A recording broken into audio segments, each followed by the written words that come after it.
I'm interested to see what makes you tick because I feel like if you didn't do what you would do, heroin would be a good option.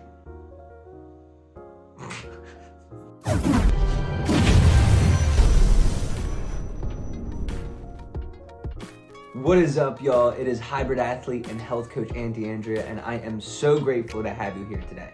We are about a week removed from the Wildwood 100, and guys, I'm feeling great. There was no injuries, just your typical muscle soreness throughout the week, and we are going to be getting a documentary out to you guys as quickly as we can. We just want to pour everything that we can into it to make it the best that we possibly can for you guys, so we're going to kick it down the road a little bit. Now, this is the first episode of our Ask Me Anything series, and guys, I'm loving the questions. The questions that I got are from clients at the gym and also from people inside the Grit and Gratitude community. So if you are not a part of that community and you want to ask questions, make sure you join that community linked below. Now, with that being said, question number 1. I'm interested to hear in what makes you tick while you run these races, because I feel like if you weren't doing that, you would be doing something like heroin.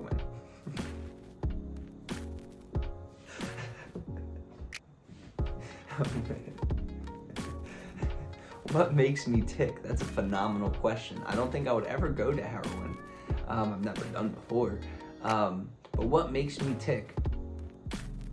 I feel like I do these races, and I feel like the reason that I put myself in uncomfortable situations is because I understand the benefit that comes from it. I understand that when I put myself in purposeful, intentional, and controlled uncomfortable situations, it makes me better for it.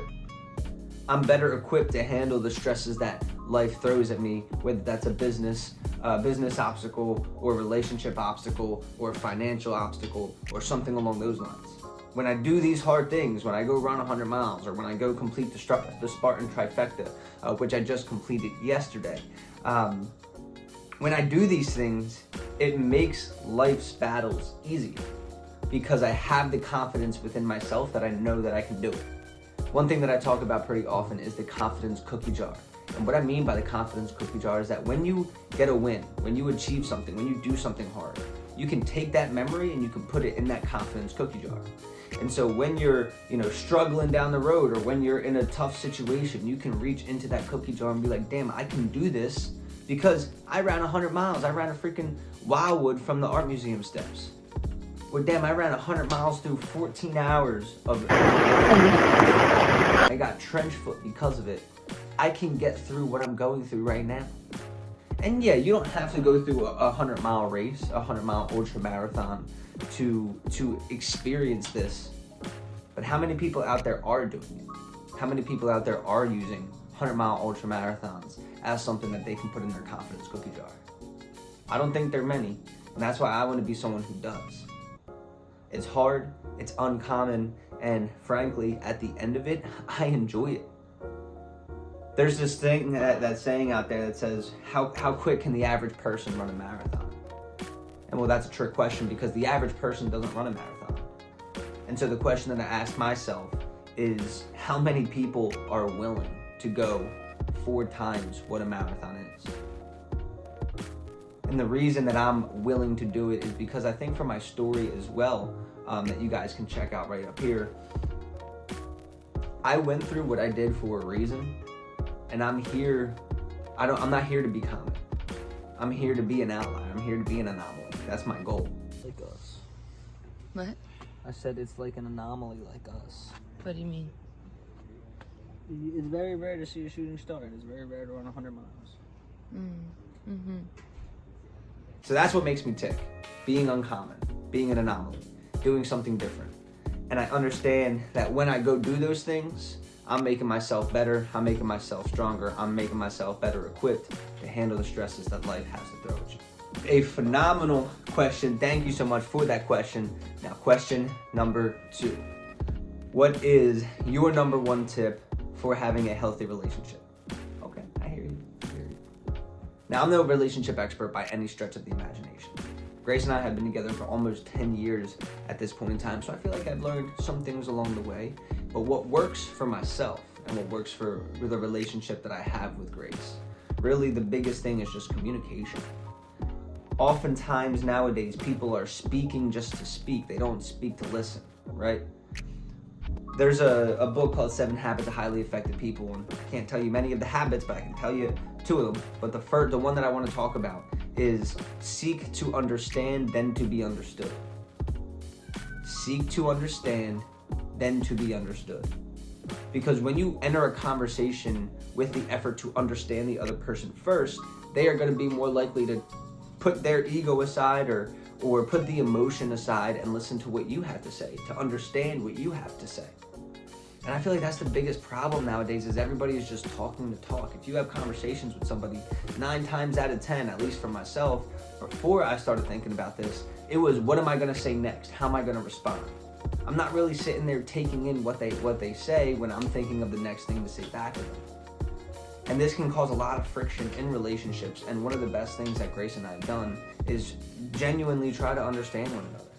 It helps us avoid confrontation. It helps us avoid emotional arguments, because she'll come at me with something and I'm just trying to understand her point of view. When she comes to me about something that bothers me, I'm not going to be defensive about it. I'm just going to try to understand her point of view, see if what she says has truth to it, which 99% of the time it does. And then once I understand, then she's going to be more willing to understand my point of view and what I have to say in response to it. But when she's saying things to me, I'm asking questions. I'm trying to make sure I understand exactly what she's trying to tell me, so that we can be on the same page and we can continue to move forward. Because guys, in relationships, it's a team. That's what Grace and I say to each other a lot. We're a team. We're a team. It's not me versus you. It's not you versus the world. We're together.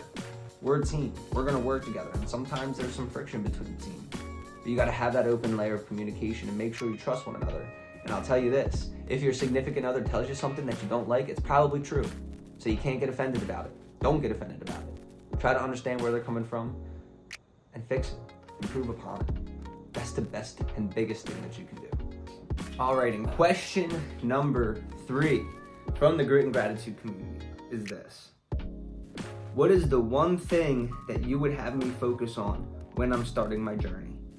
That's a great question. I love that question. Because guys, especially nowadays on social media, when you go to Google, you type in, how can I be healthy? And there's 7,000 different things that you can do. And it's saying that, you should do a sauna, and you should do this, and you should go run, and you should blah, blah, blah, blah, blah, blah, blah. It's very simple. I try to keep it as simple as I can for the people in the Grit and Gratitude community and on Team Grit and Gratitude. And as simple as this. Build your plate around protein. When you're making your plate, put a protein on it first, then put a veggie on it, then put a carb. Build your plate around that, around the protein. Because when you build your plate around protein, what you're doing is, first off, it's the most satiating of the macronutrients. So between protein, carbs, fats, you can throw alcohol in there as well. Protein is the most satiating, which means it makes you feel fuller for longer. Protein actually preserves lean muscle as well. And when you preserve lean muscle, you're optimizing your metabolism. And when you're optimizing your metabolism, you're burning more calories on a daily basis just from being, not really doing anything extra. Because you have more muscle on your body's burning more to take care of that muscle, right? And on top of that, protein influences how you look and how you feel, which I believe is the most important thing when it comes to this journey, is how we feel. Because when you eat in a calorie deficit, right, technically the scale should go down. However, if you're not hitting your protein along with that, well, then you're just going to be a smaller version of yourself. And it may not come with the confidence that you're looking for. And it may come with that loose skin that we don't really want. But when you're hitting that protein goal and eating in a calorie deficit, well, then you're feeling better. You're not burning muscle and fat as fuel. You're primarily using body fat as fuel. So your body composition is changing. You're starting to feel better. You're looking stronger. You're looking more toned. And it's because of the protein that you're eating. So to come full circle, the one thing that you could do to improve your health today, I don't want you to subtract anything. Add protein. For breakfast, have some eggs. For my favorite meal recently for breakfast, that I do eggs, I do ground beef, I do mozzarella, I do berries on the side with some Dave's Killer Bread toast. Usually I like sourdough. Right now I don't have sourdough. A little bit of butter on there. It's my favorite meal. It's built around protein. For lunch, for dinner, have a chicken breast. Put the chicken breast on there first. Put some beef on there first. Put some turkey on there first. And then build around your plate around that protein. It's the best thing that you can do. Alrighty, y'all. Thank you so much for tuning in to our first episode of Ask Me Anything. If I provided you value, if I taught you something new, if I made you laugh, make sure that you like, subscribe, and send this video to one like-minded friend or family member so that we can continue to reach as many people as we possibly can. Remember, guys, I don't market, I don't advertise. I just believe if I provide you value, you guys should take the video, share it, subscribe, and continue to help me with the mission of empowering this generation. Love you guys. Thanks for tuning in. Be talking to you guys later.